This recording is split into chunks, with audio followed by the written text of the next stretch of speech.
Hello, everyone.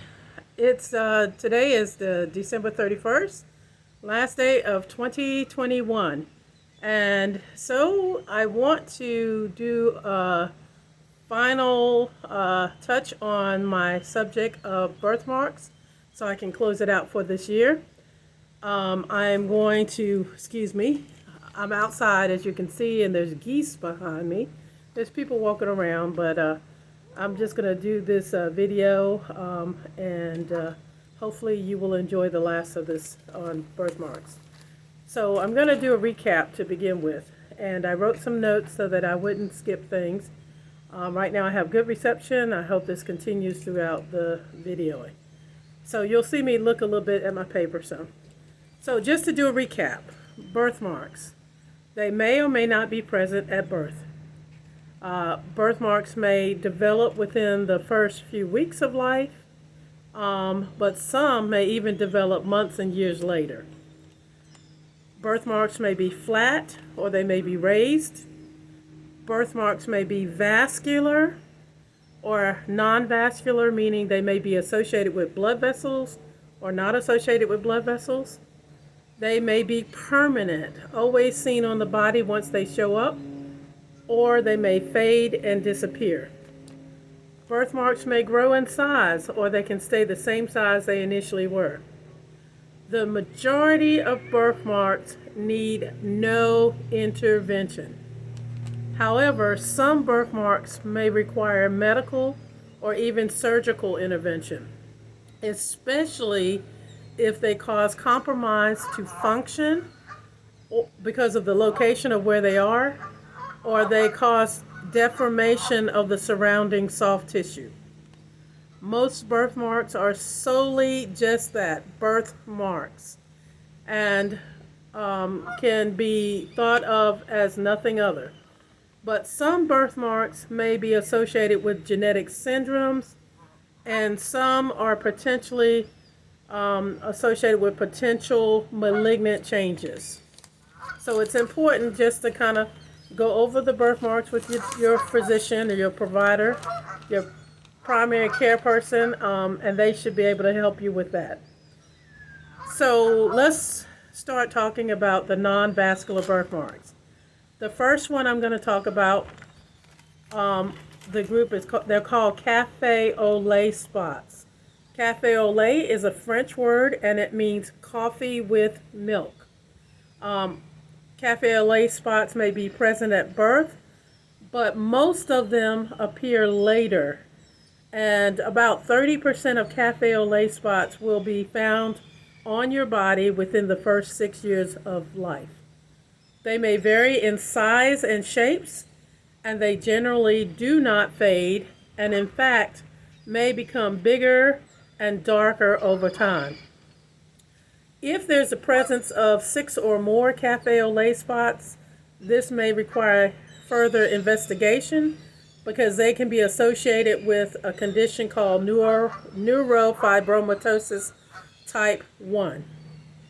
Otherwise, café au lait spots, again, are benign birthmarks, meaning no problem.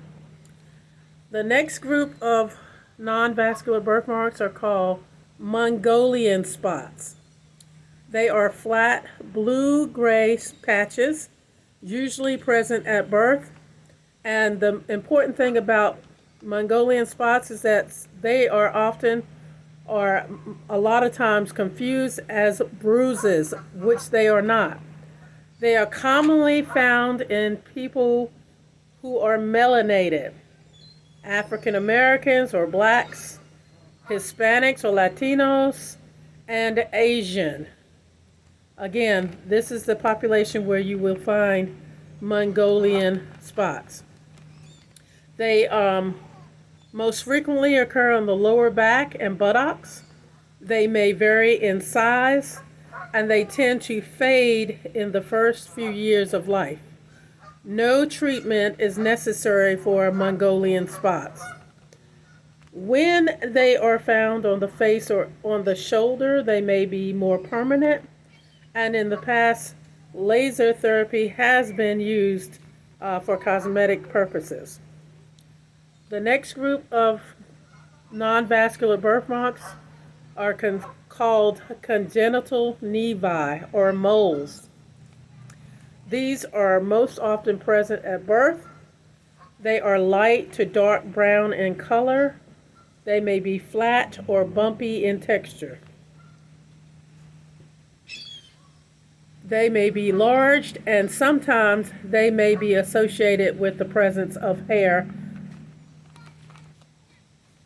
If you have a congenital nevi that is greater than 8 centimeters in size, this may need to be further investigated for removal later in life because there has been some association with malignant changes turning into melanomas.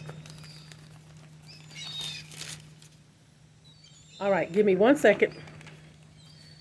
My last little thing I want to talk about, there's 2 more to go over. The next one, they're called ash leaf spots or white spots or hypopigmented macules. They can be found on the chest, the abdomen, the back, or the buttocks, and these most often disappear. They may be raised or flat, and sometimes they are in the shape of a leaf.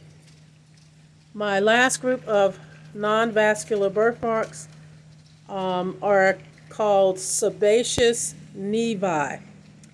They are always present at birth, most commonly found on the scalp. It is associated with the overgrowth of sebaceous glands. And sebaceous glands are glands that secrete a waxy substance called sebum, which is used to moisturize the skin and the hair. These sebaceous nevi are usually tan or orange in color. They may be long or oval in shape or the shape of a comma. They do not fade over time. There is no hair associated with sebaceous nevi.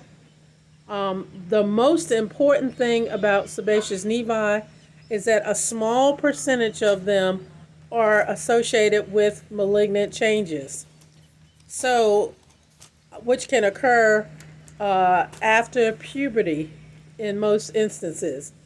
So if there is the presence of a sebaceous nevi, you should have this evaluated as you approach puberty to determine whether it needs to be surgically excised. This is the completion of my video part 2 on birthmarks. If you have enjoyed this, please give it a thumbs up. Please subscribe to my channel and share it with someone.